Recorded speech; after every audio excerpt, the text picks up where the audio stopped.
or introduce anybody with a Pledge of Allegiance. And it's my great honor to ask Ray Bledsaw, a veteran, I believe of 3 wars, 21 years Army. Would you please lead us in the Pledge of Allegiance, sir?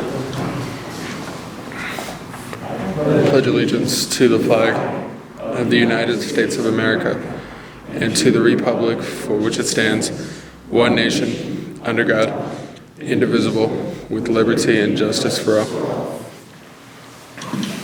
Thank you, Mr. Bledsaw. Thank you for your service. Thank you. So, everybody, I appreciate you coming. With all town halls, we always ask, please be respectful of each other and of our representative and senator that come. Ask good questions. Don't be afraid to be a little bit pointed, but be respectful at the same time. And my fellow commissioners are here, James Williams, Mark Albertson. Thank you. I work with a very good board. I want to make sure that everybody sees in here. And with that, I'm going to turn it over to Representative Lynn Findley. Thank you. We're going to try to, we have a fixed program that only take about 2.5 hours. We'll get right to it. I'm kidding.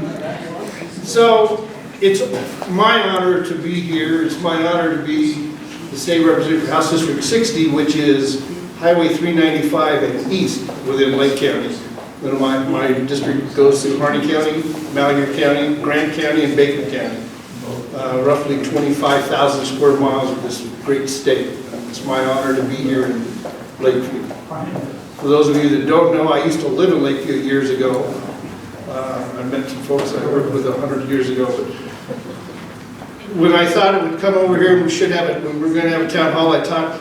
Lake County is one of the unique counties, and you are overrepresented, or not overrepresented. You are very well represented.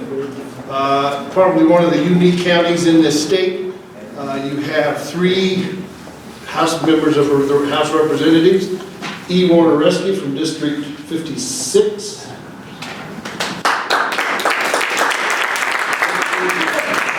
Vikki Breese-Iverson from House District 55. We also brought along, because we needed somebody to help with everything else, Senator Dennis Linthicum.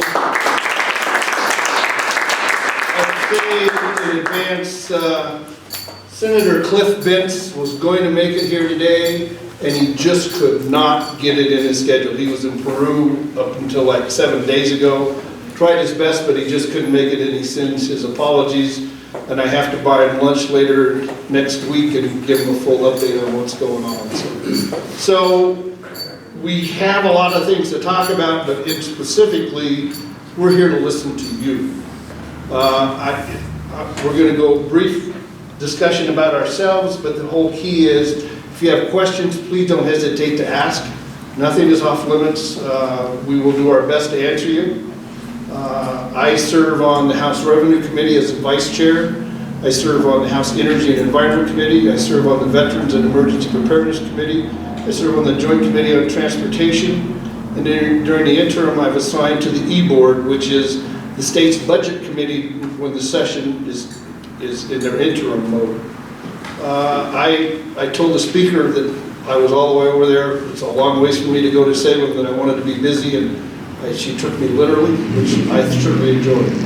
I want to let these guys speak about who they are and what they're doing, and then we'll go over a little bit of a session recap, and we'll get right into questions. I would ask, if you have not, I put some sign-in sheets on the back table.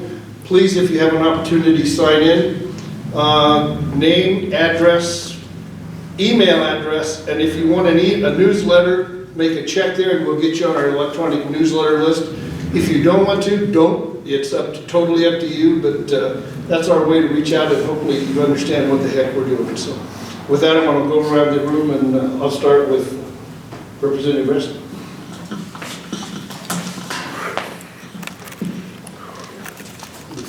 We'll dance. Okay.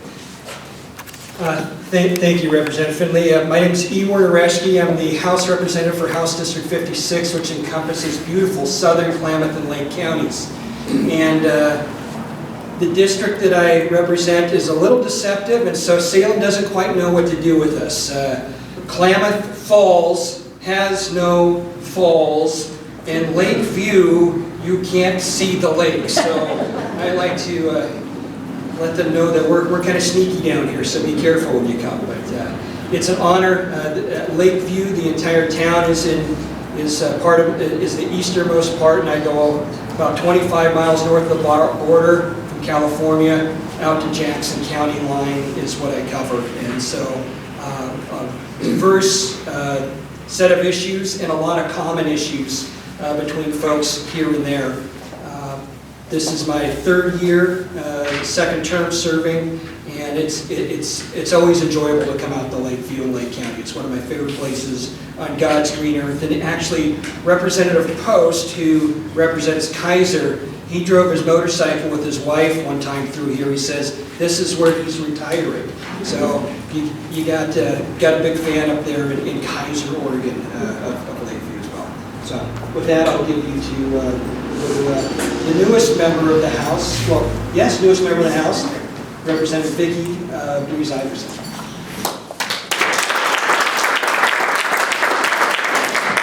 Mine is kind of short since I'm the shortest and the newest member of the House. I was sworn in August 13th, so I'm on a fast learning curve.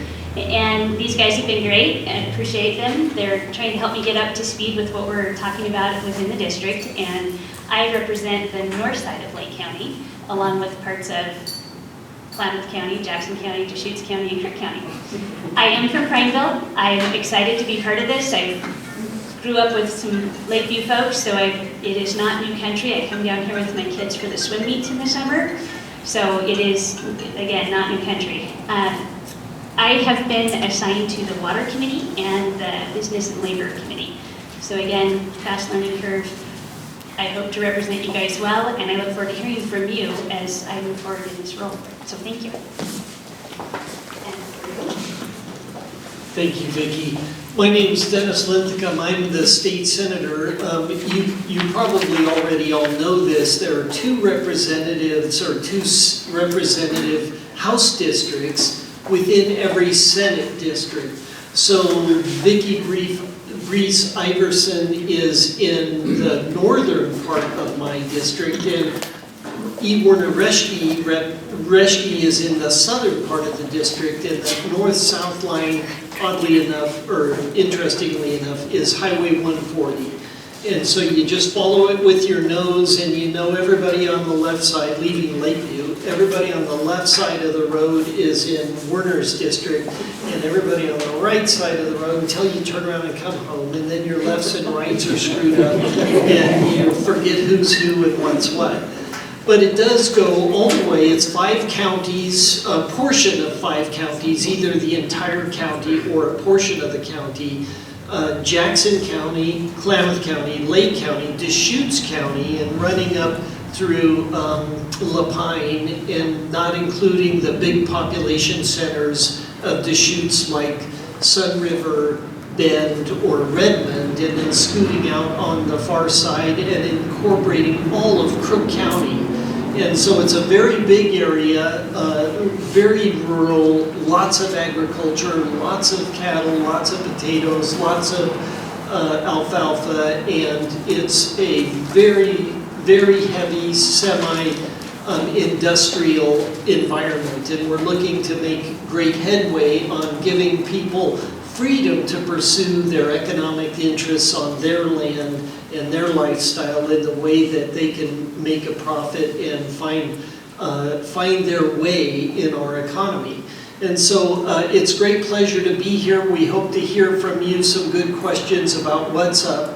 With regard to committees, I'm on 2 committees. I was on 5 last session. I'm on 2 this session. I'm the vice chair of the Health Care Committee. It's not Health and Human Services, it's Health Care, which is specifically with regard to, it will deal with prescription drugs and the Oregon Health Plan and those kinds of issues versus the Department of Health and Human Services, which would also include youth services, disability services, and those kinds of things. those are in the Health and Human Services side of the fence. I'm on the healthcare side. The other committee that I'm involved with is the IT committee. My background has been software and software development. I've also been a general contractor and in private enterprise, as well as I was a county commissioner in Klamath County before becoming a senator. So that's the end of my story, and I'll give it back to Rep. Findley, and I'll let him guide the way. Thank you, Senator. I can't go any further without thanking Lake County Court for offering the facility, to Melanie for orchestrating this thing, putting it together. This is no small task to pull it all together and try to herd us into the right place. She almost knocked it out of the park. Well, she did knock it out of the park. Some of us didn't take direction as well as we could. I was ready to knock on some guy's door down Center Street, and I thought, this can't be the right place. So thank you so much for doing this. We really appreciate it. Thank you.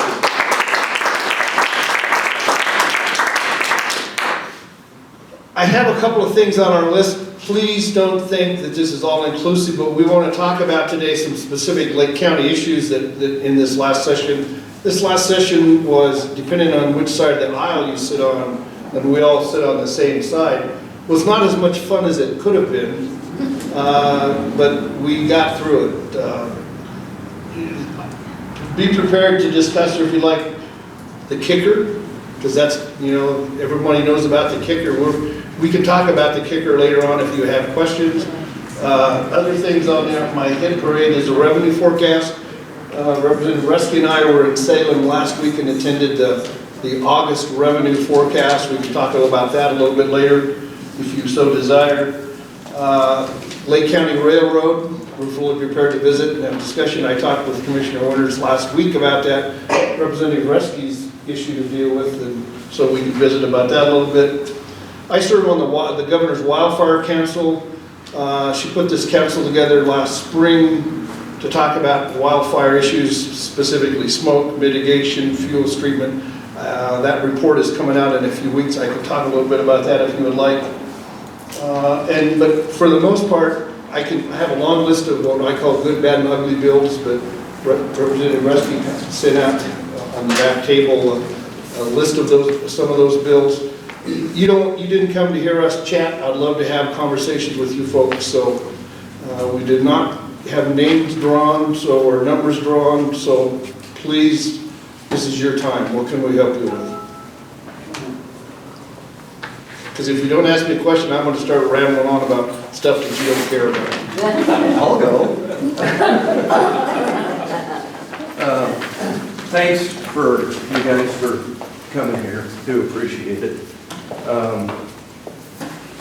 So I've got a little issue with state EMS. I'm with the Lakeview Disaster Unit. The ambulance here covers everything to Denio, halfway to Alturas, halfway to Burns up north, so we cover a lot of your districts. And we're primarily volunteer. We do have a couple paid people now because of lack of volunteering. But a year ago, we got a used ambulance. Our employee at the time, we thought she had got it licensed. Didn't get licensed, found out in June that process hadn't been completed. So I completed the application. Online, it said it was done. Sent 4 emails, 2 phone calls to the representatives with Oregon EMS. And after a month and a half, I get a response, oh, well, you can't complete an application someone else had initiated. So I started over again, got it done. I've got a briefing paper I'll give you too. And turned that in, and it required a form they filled out with a local mechanic to certify that the ambulance was safe. Bunch of pictures. 2 weeks later, I called them and said, what's going on with it? And they said, well, you need a Big Star Life on top. That's easy. Then it was, you need to have an emergency vehicle technician certify that the ambulance is safe. So I asked, where can I find an EVT? Portland is the only place in the state that has an EVT. They did a little more digging and they said, oh, there's, City of Bend has 2 EVTs. They said they could help. So I contacted that guy after 4 phone calls. I got a hold of the fleet manager and he said, they just got certified. And what do they need to do to make this happen? He didn't know. Contacted the state. Do you have a form that they need to fill out? Oh no, it's whatever they say. If the rig is safe, that's good enough. I've sent that to the guy in Bend and haven't heard anything back. So that's where it's sitting, but it's taken 3 months, over 3 months to get to this point. Just seems way unduly burdensome for the state to pass a new OAR requiring this without the infrastructure in place to make it happen. It's just, I've been an EMT for over 20 years, and every year the application process, the renewal process gets more and more complex and hard to comply with for these small rural agencies. You mean to take that?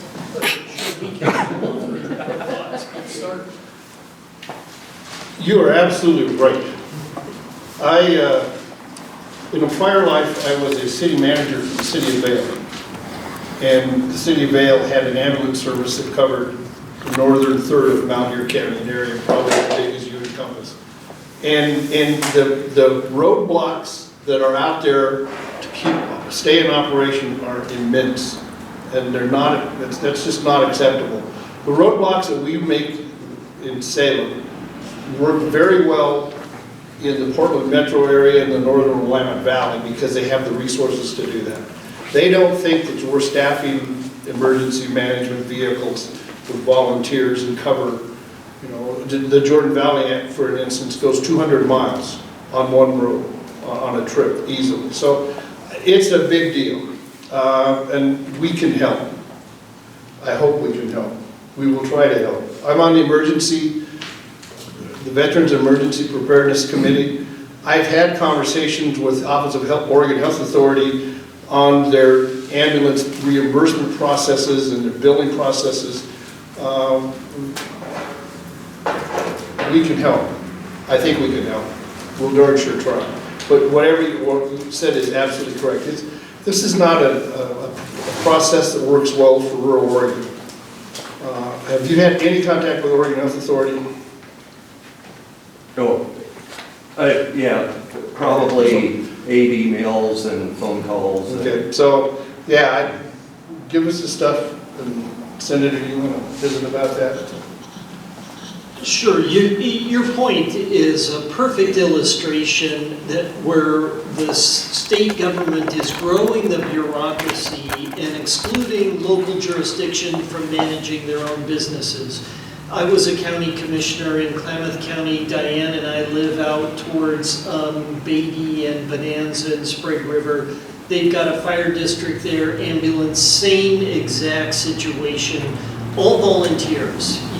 You can't staff this with full-time employees. It's just literally impossible.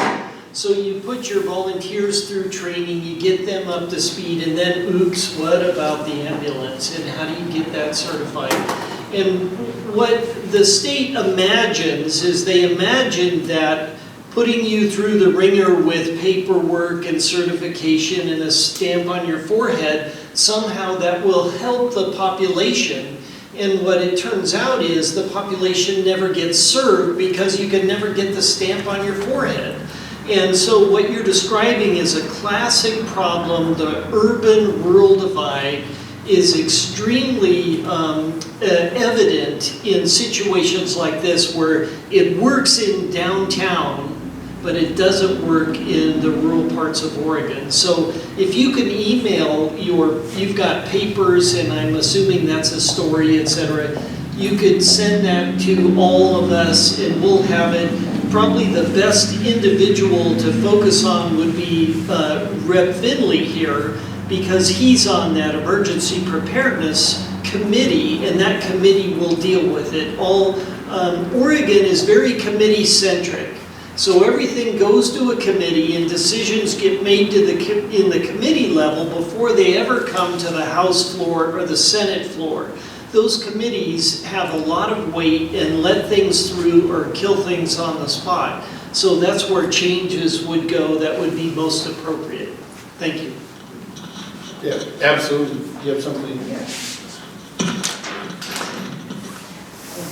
And I forgot your name, it's Alan. Alan. Mr. Munhall. Mr. Munhall, if you prefer. Okay, all right, very good. Thank you very much. I kind of want to take this a different direction, not specifically to your problem, but what your problem represents. And Senator Linthicum talked about it a little bit in that it's bureaucracy gone wild. And isn't it amazing that people that none of you elected, none of us elected, make rules that have the weight of law? Isn't that bizarre? So these people make rules that then hamper your ability to serve the community, and you have to come here and talk to your representatives, and we're a part-time legislature. So the next time we can really do anything about this is in February of 2020, and it's a short session, so I don't know if we'll get it done then. So the next time would be February of 2021.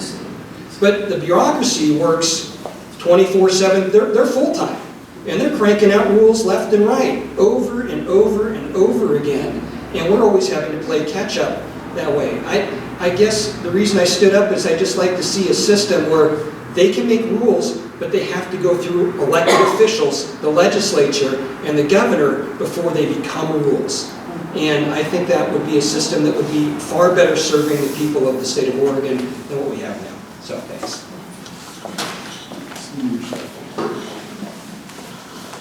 I can't help but to think, is this on?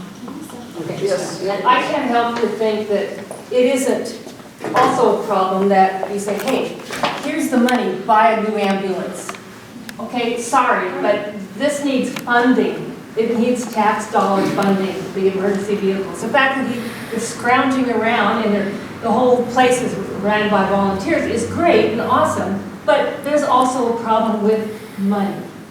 So, thank you, but that's my opinion. Oh, I guess it's my turn. Oh, no, that's You're not going to like me. You know, I think life on Earth is very threatened right now at this time in our human history. Our planet is warming. I was so discouraged that cap and trade was not an issue that you guys discussed. You left. And I thought that was, it just broke my heart. And you have to help me with this, because my perspective of Republicans is that all they care about is money and guns. And I'm sick of it. I'm just sick of it. That has never, I don't know what good it is. You know, this county is full of big guns. And I don't understand it. I don't know what people are so afraid of. I've never had a gun. I'll never have a gun. You know? Anyway, I really appreciate your legislative work, but I wish you would consider things like that, like life on Earth. You know, this is serious. This is no joke. I'm the children and grandchildren. I assume everyone else does too, and I hope you care as much about them as I care about mine. So, with that, I'll take the gentleman. I bet. Opposite. Thank you for standing up for us in rural. I don't think it's on, but I appreciate this immensely that you took a stand for us, and the environment is important, but I don't think this is the answer to help our environment. So. Did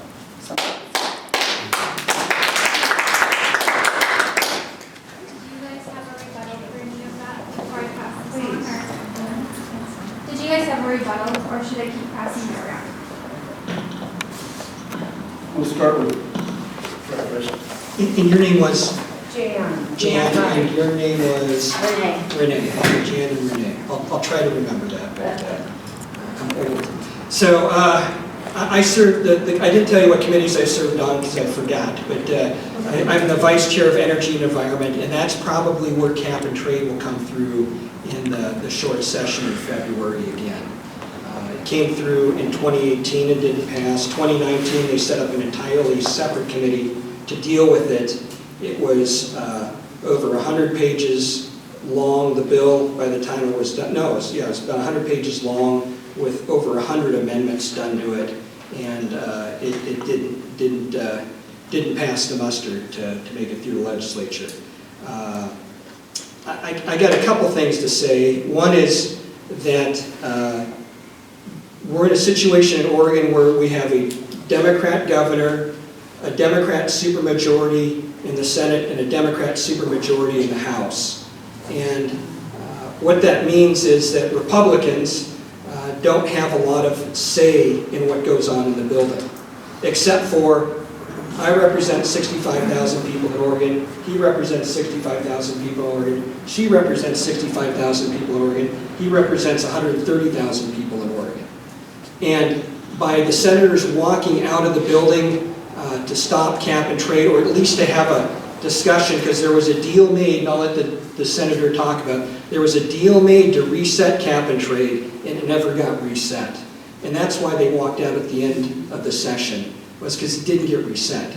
It's not because we don't care about the environment, it's not because we don't care about, we only care about guns and money, because this job doesn't pay enough for me to care about money, and I care about people is what I care about. So I'm looking for the best policy forward for all of Oregon, not just a subset of it. So that's what I'll say, and I'll give Senator Linthicum to say a few words.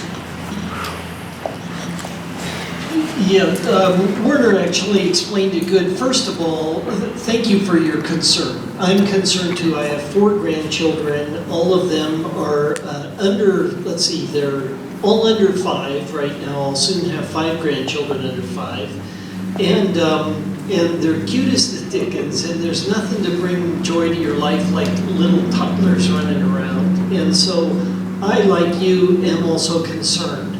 The bigger part of the issue, however, is the amount of money, the expenditures on Oregon households, $700 million a year coming out of everybody's pocket to pay for this initiative that wouldn't impact the environment one iota. And the reason it won't impact the environment is Oregon only has 4.1 million people within its state boundaries. Those are the only people we have the authority to tax. And so we put the burden on their backs, and yet worldwide, 4.1 million people, Oregon's entire population, gets replicated in 20 days. Every 20 days, a new Oregon springs up somewhere on the planet. Every 20 days, a new Oregon springs up. Every 20 days, another Oregon springs up. And those countries and those people will be consuming far more than you and I do, because we already have environmental regulations that are quite good. Look at the sky today. Look at the technology that's in our cars. Look at the technology and improvements we've made in construction and building and weatherization and solar panels and wind panels. By the way, my wife and I, my beautiful wife is in the back row. Her name's Diane, and she's my chief of staff. We have lived off the grid. No electricity comes to our house for 25 years. So there's nobody here who can claim to be a bigger greenie than this Republican, because I've lived off the grid for 25 years. But I did it on my own back. I did it because I wanted to. I didn't do it because the taxpayer was going to fund my enterprise. I did it because I wanted to. And this is where the individual plays an extremely important role for how you go about making things different.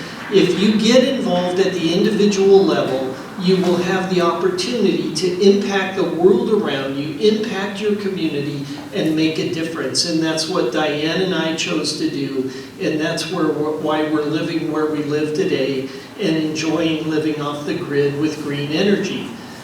Our water sucks. What about water? Well, What about our natural resources that are being contaminated and exploited? Well, right, so the best thing we could do, instead of charging everybody $700 billion and then having that giant sucking sound coming from your wallet, the best thing we could do is plant trees. We should be planting forests, we should be thinning forests, we should be managing the forest, reducing fuel loads, and collecting CO2 in plants. That's the best way to collect CO2 out of the air is plant plants in your garden, plant trees in the forest, plant trees everywhere you can. Here on the dry side, you won't be near as productive as on the west side of the Cascades, but that's the best way to reduce carbon pollution in the state of Oregon, is go on a planting spree and have a great time putting new little CO2 sustainability units, carbon units, in the soil everywhere you can. Anybody else have a thought? Would you like to offer any other opinions? Sure. I made 4 speeches on the cap and trade bill this year. And I started out each speech with, the climate is changing. No one will deny that. The approach that we were identified in the cap and trade bill would have an imperceptible impact on carbon in the state of Oregon. And it would have a devastating impact on economies in the state of Oregon. The best way to deal with carbon in the state of Oregon is through a healthy, functioning ecosystem.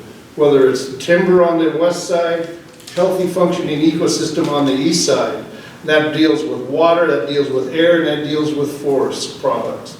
That's what we need to focus on, not other things. I had a friend of mine who's a farmer. He's a 4th generation farmer in northern Malheur County. He has taken the carbon footprint that their farm produces and dropped it by 70% over the last 20 years.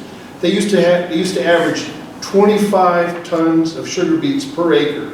They now average 45 tons of sugar beets per acre. They have tractors that are low E, fuel efficient tractors. They practice no-till practices.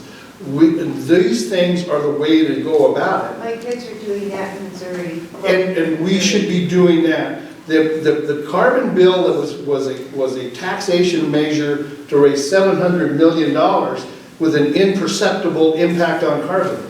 That's why it didn't make it through. There were 100 amendments to that to say, let's look and figure out how we can plant more trees, how we can lock this carbon up in trees, how we can lock this carbon up in a healthy functioning ecosystem in eastern Oregon and get by much better and drop our total impact. So we can talk about this a lot. This is a big deal. It will come back.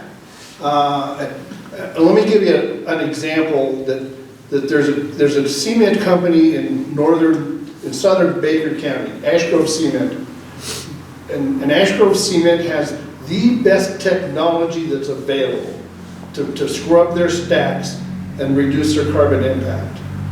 And the cap and trade bill, as when it went through, would have increased their price of cement where they could no longer compete. And China would have filled that need for them. Because China makes it over there, they ship it over here. The increase in global carbon output from that move would be 417,000 metric tons of carbon per year. So you can't look at just inside Oregon boundaries, you got to look at it globally. How can we reduce the global carbon footprint? We have universities in this state that has great folks.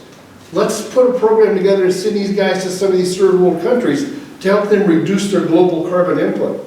That's the best thing we could do. Not limit a smokestack here and have it picked up by another country or even another state. We can't deal a global issue inside of Oregon boundaries.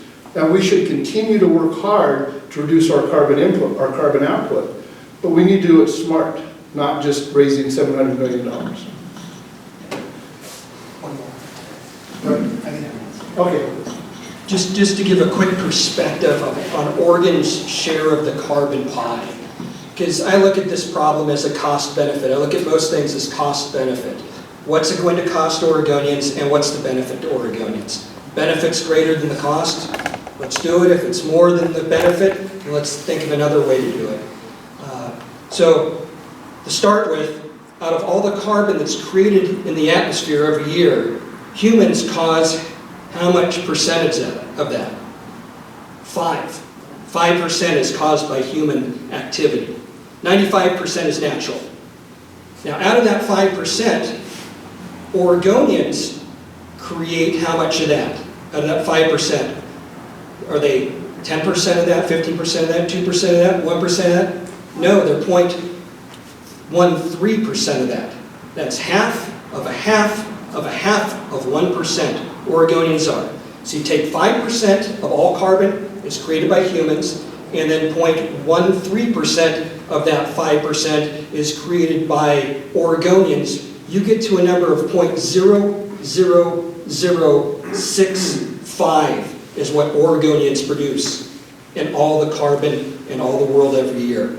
So, carbon dioxide, I mean. So, when Representative Findley uses the word imperceptible, when the cost of a bill is going to immediately raise your price of gasoline 22 cents as the starting point and continue to grow that over time, and yet we're 0.00065 of all the carbon created. And we're not going to get rid of all that. We're only going to get rid of a fraction of that this bill will do. You have to think this really isn't a great policy going forward if we want to be serious about this subject in reducing carbon dioxide emissions.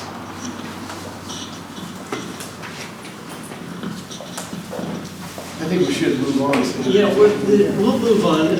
Just to, there's I had a comment on, okay. you know, one thing that you know, I've been in Oregon since, I don't remember how long, but anyway, I've driven up I-5 for years upon years upon years.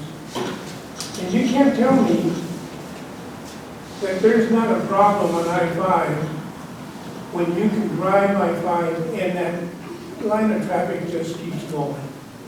I was in Oregon when I could go there and there'd be gaps. There's not even gaps, not even on Sundays, not even on late at night. I'm over here, I drive over there, I said, what's going on? And you can't tell me that that's not affecting people's health, kids' health. You can't tell me that. And if anything that we can do, you know, from my perspective, looking at the valley, is, hey, you know, these people have to stop driving. My dad used to say that. He used to work in New Mexico. He was in construction. He'd come home. He never come home for lunch. When he'd come home for lunch, he said, what are all these people doing? Why aren't they working? There's people just driving. Even where we were concerned about gasoline at 17 cents a gallon. But you can't tell me, you know, the only way that you can tell people and convince people to stop driving just for the heck of it, which a lot of it's done, is to tax them, to say, hey, there's consequences. You just can't, you know, go down and fill up your tank and just drive everywhere, especially in the valley. That's just abuse. And there's only, and people, you know, what I've learned in all the years I've been alive is the only way that you can stop people is you tax them. So, I mean, it's going to cost you money. It's going to cost you money out of your pocket to pay for more gas. And so, and if you need gas to go to the hospital, it's going to be there.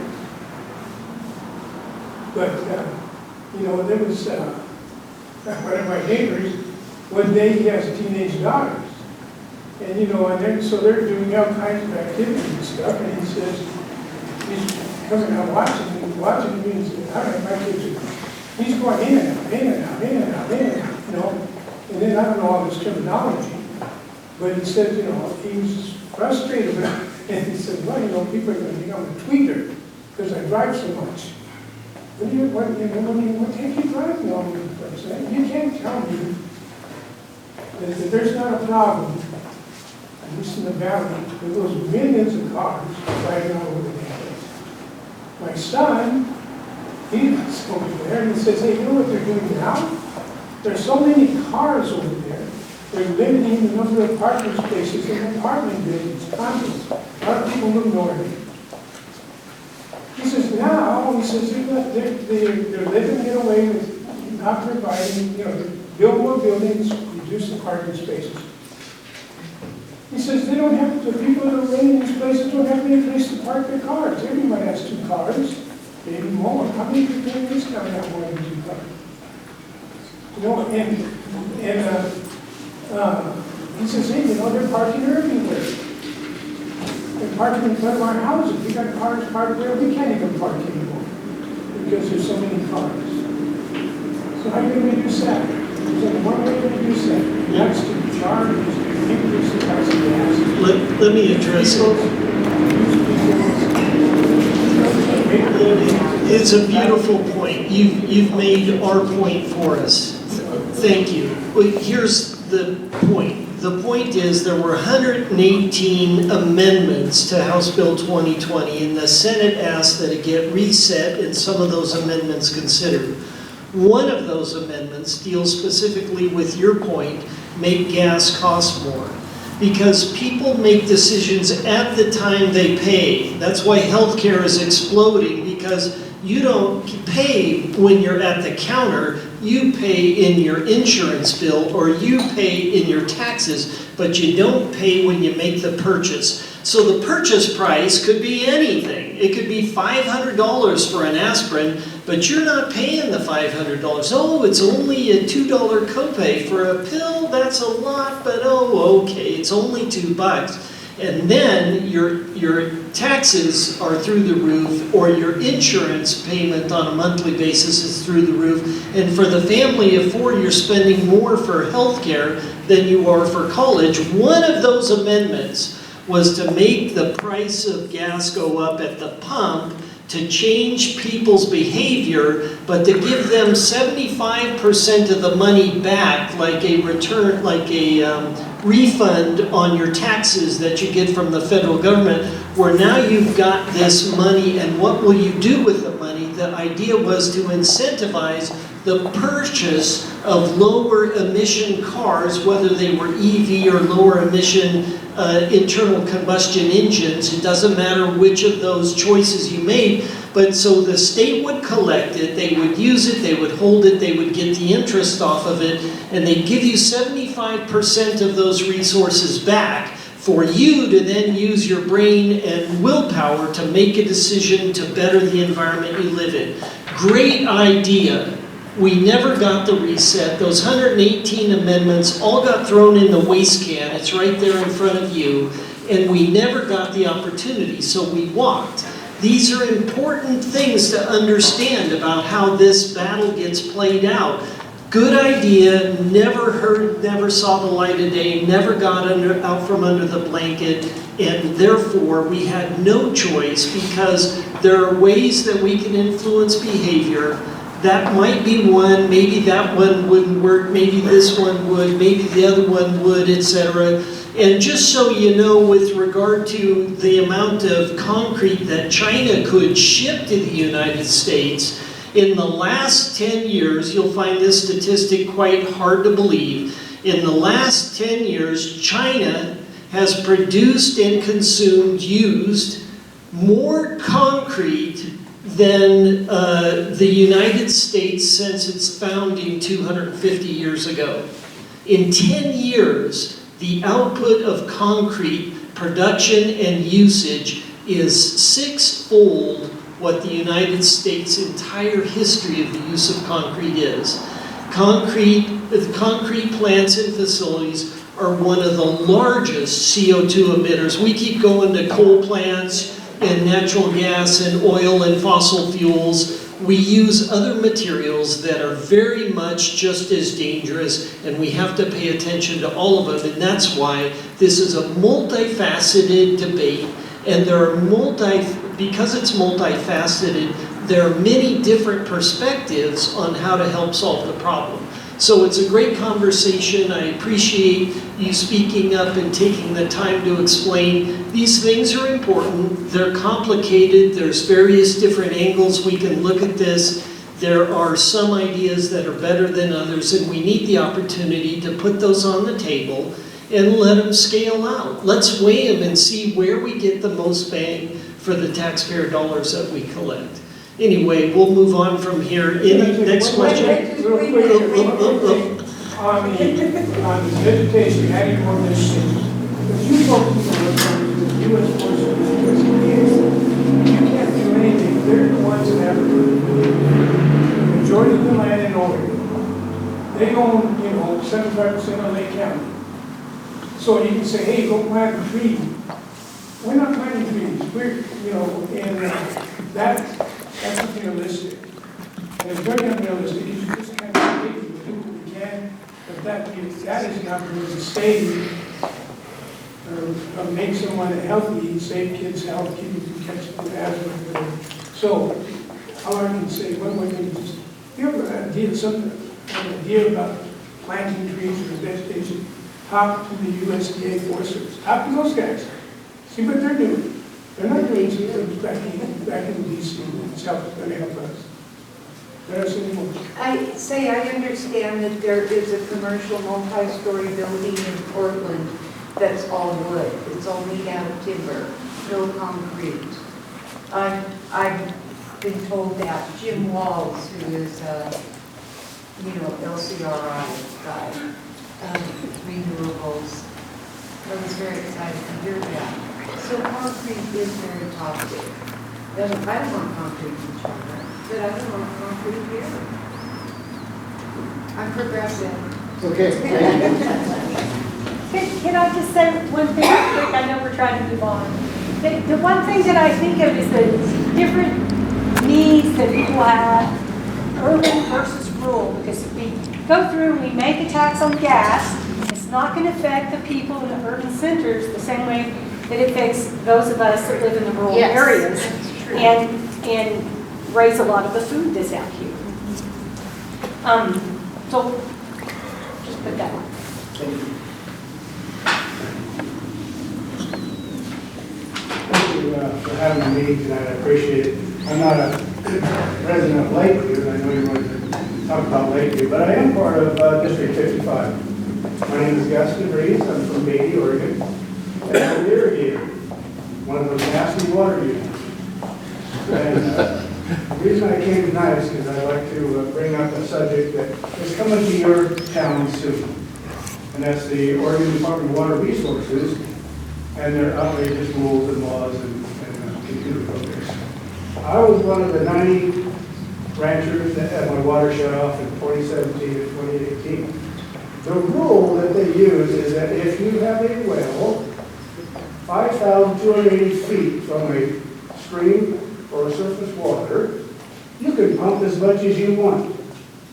But if you have a well less than that 1 mile range, you can't pump the drops. My particular well pumps about 650 gallons a minute, and I'm 3,000 feet from the river. My neighbor has one beyond that mile. He pumps 1,600 gallons a minute. So we've asked the Oregon Department of Water Resources to reconsider their rules, and it's a blind ear. We had a bill in Congress, Senator Linthicum sponsored, and couldn't get anywhere. I would encourage you to reinstate that bill, reinstate it, and support it, because we need to force the water resources to prove wells are affecting surface water. The geologic makeup of Oregon is different from Oklahoma and Arizona, where this computer program was developed.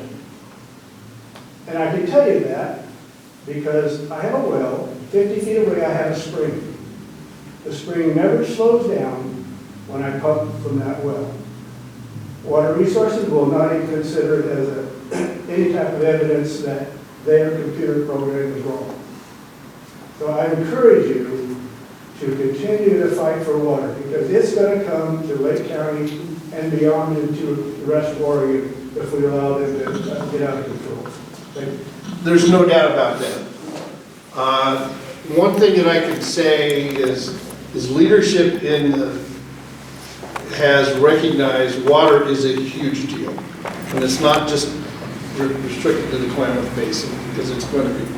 So there are new committees that are identified in the interim to start looking at it, a better look, and hopefully put some comments into that. The senator's bill is spot on. Senator, if you want to visit about that briefly, but we are going to take some better looks and have its own review. So.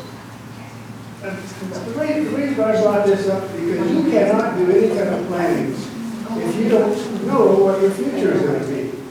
I need an $80,000 pivot, but there's no way on earth I can spend $80,000 if I don't even know if I'm going to have water. Yeah, I understand. The interesting thing, the city of Bly had to move their well. It's a municipal well, so it's not an ag well or a home, residential well. It's a municipal well.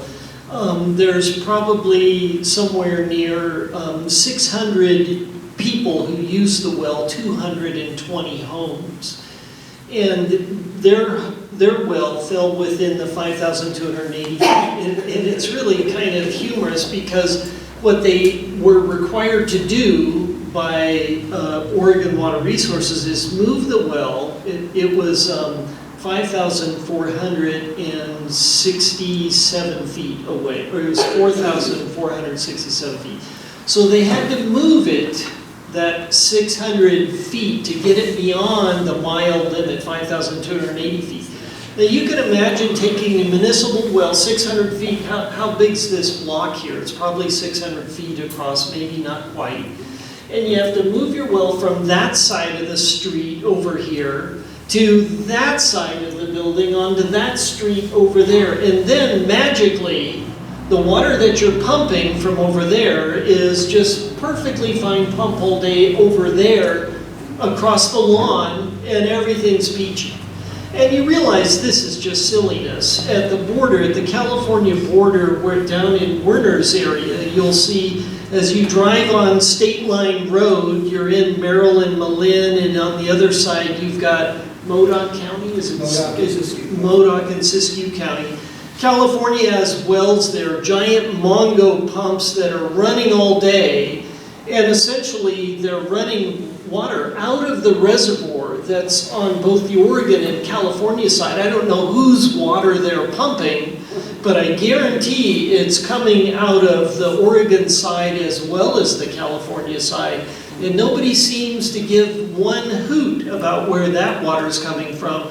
But Oregon Water Resources says your well on this street is not good. You've got to move it way over there. Guess what? The cost to move that well is about $2.5 million because they've got to connect it to the municipal water system.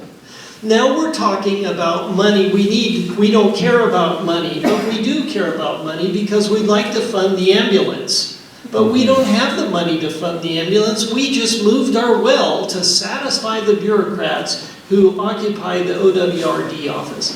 At some point, we've got to put common sense back in charge of the world we live in.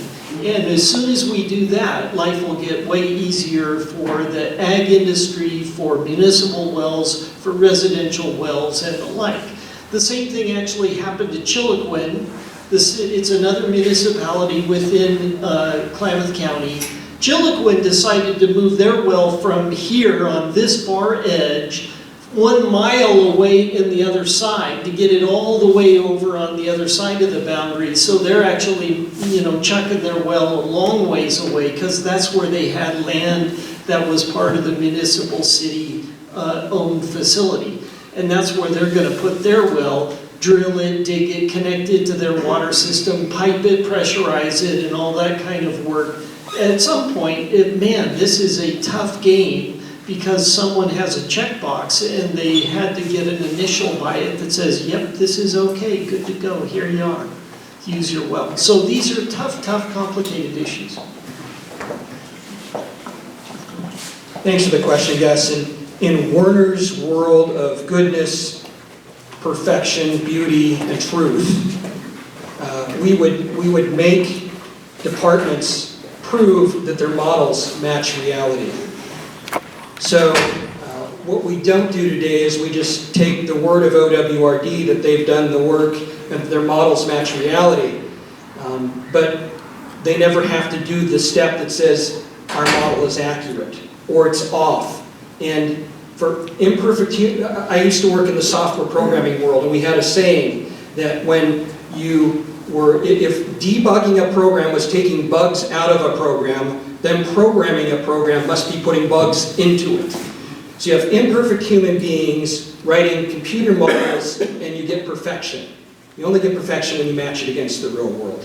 So that's point number one. Point number two, I'll just go back to my whole idea of that let OWRD make the rules, let them then present them for the legislative body and be scrutinized, and then let the legislative body pass those rules and make them law or not law. Then you have somebody you can take your grievance out on.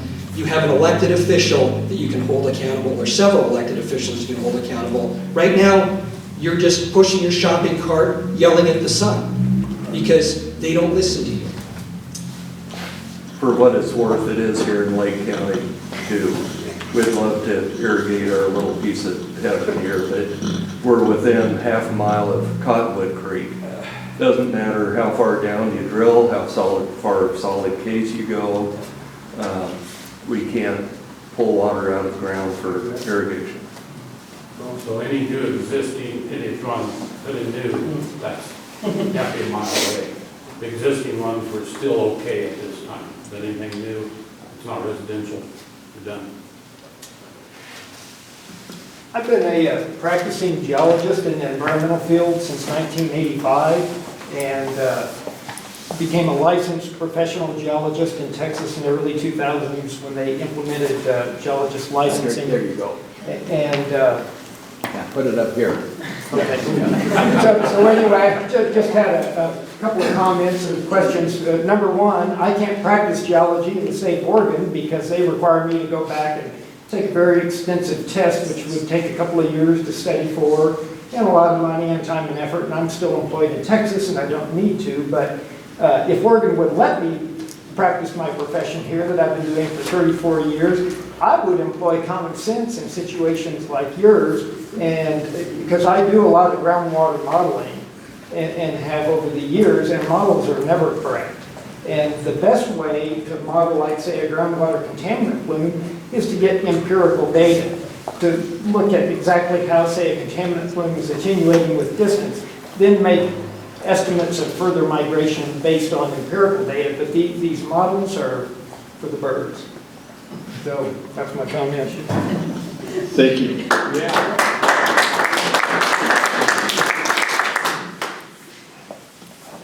I'm not him.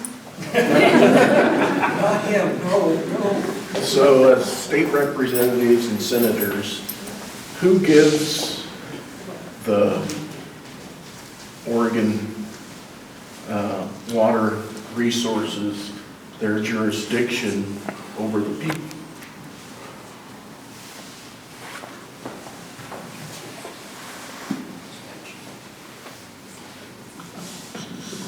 We're thinking about that. Yeah. I don't have a specific answer, but I got a pretty good story. How's that?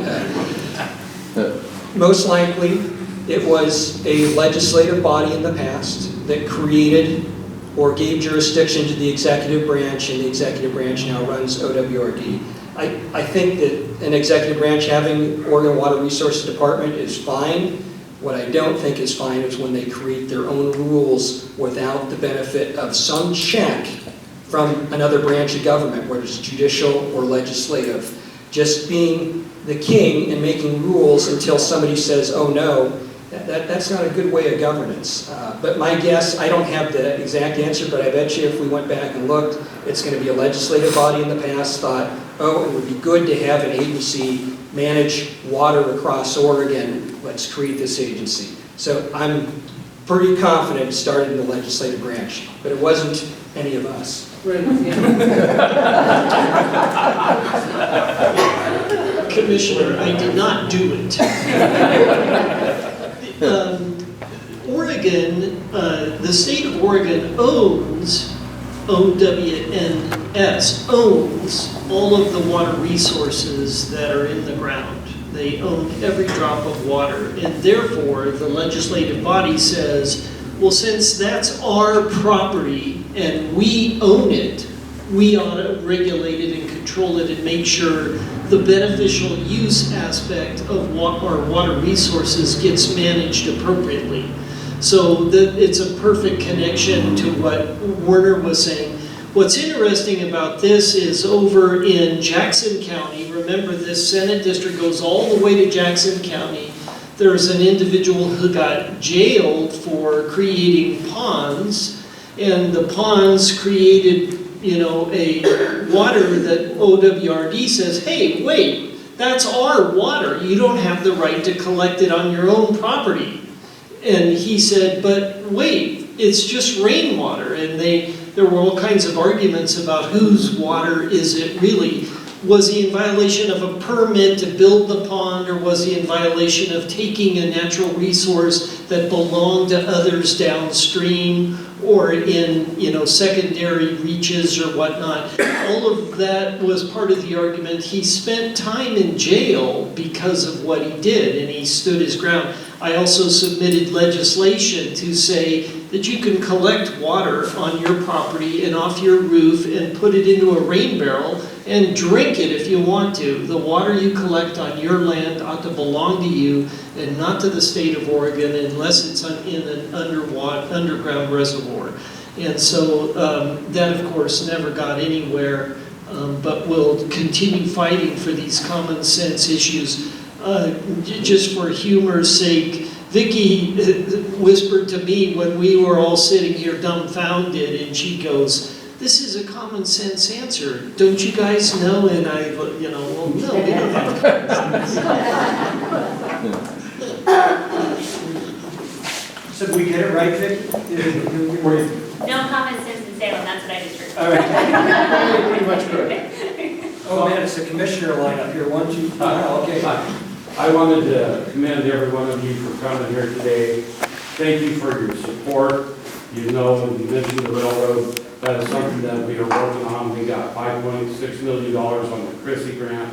We have the match we're asking in the short session. We're trying to get 3.12. Can't thank you enough for working on that as a team. Thank everybody that works. Thank you to all of you that's working on that. We're pushing on that. We're pushing very hard. We need that. So with that, I'm thinking about the amendment on cap and trade. So we need a new amendment on cap and trade, and that's an incentive for Lake County because of our solar, because of our red rock, because we're going to take a look at our forests out there. We're going to hopefully thin those the right rate and turn that into biofuels. We're going to look at shipping that on the railroad. That's one car compared to 4 trucks on the road. So as cap and trade goes forward, your incentive program should be less taxation to the people of Lake County because we're doing it right. So we want an incentive amendment in there.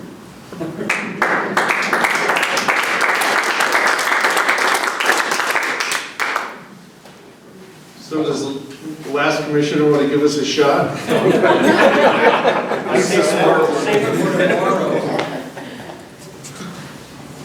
You know, I guess I'd say in answer to your question, the only avenue that we can have, and one of the only perks that I found about this job was that when I'm sitting there in a hearing and I bash an agency, which I've done repeatedly, the next day, generally that agency director comes to my office and wants to have a conversation. The only thing that we can really do is affect their budget.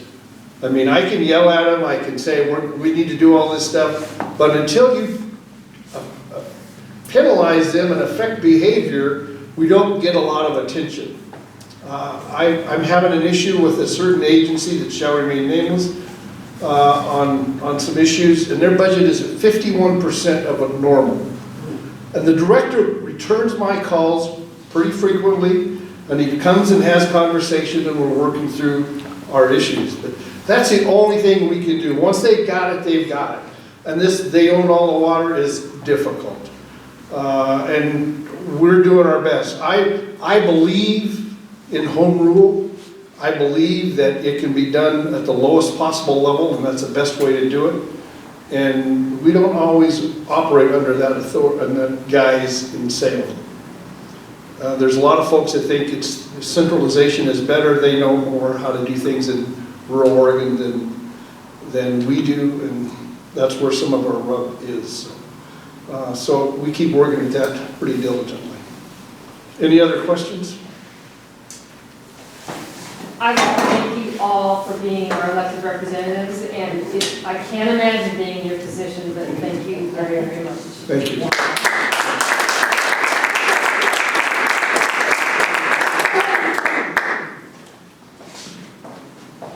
I better say something, right? I've been pretty quiet tonight. I am on a learning curve. I am on the water committee, so let's talk. I have pie in the sky dreams of making a difference, and I hope that I can affect something.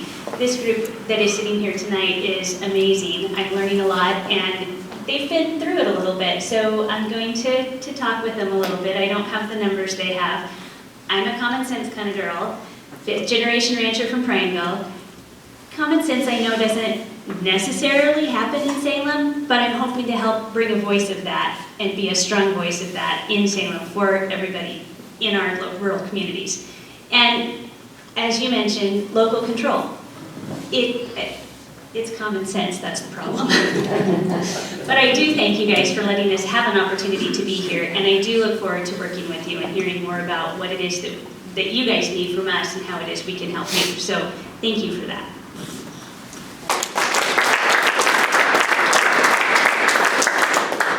I'm just going to say one last thing, and it's, I thought it'd end on normally I start on a humorous note, but I thought it'd end on a humorous note. So, as legislators, we get a chance to travel to different conferences and meet with other state legislators around the country.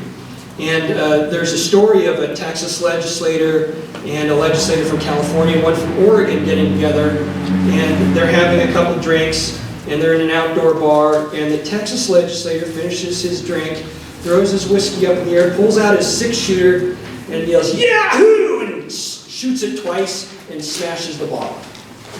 Well, the California legislator was not going to be outdone by this, so he finishes his Chardonnay and throws his wine glass up in the air, grabs the pistol from the Texas legislator and says, "Yippee-ki-yay," and shoots the wine glass in the air. The Oregon legislator looks at them both and shakes his head. He finishes his microbrew. He throws his bottle up in the air, grabs the revolver from the California legislator, and shoots the California legislator. The Texas legislator is shocked and aghast. "Why did you do that?" In just that moment, the bottle came down, he caught it, and he said, "Because this is now worth 10 cents in Oregon."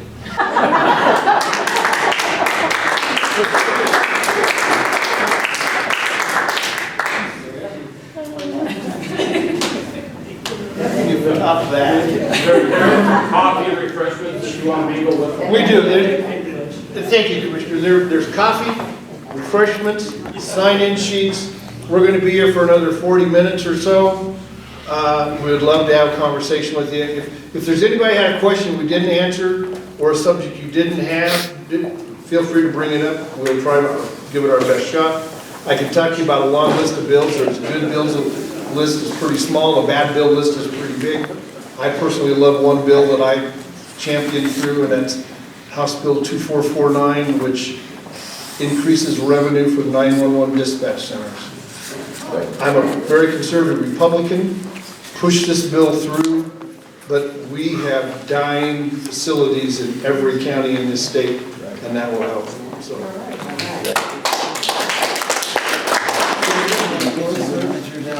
You want to go have a cup of coffee?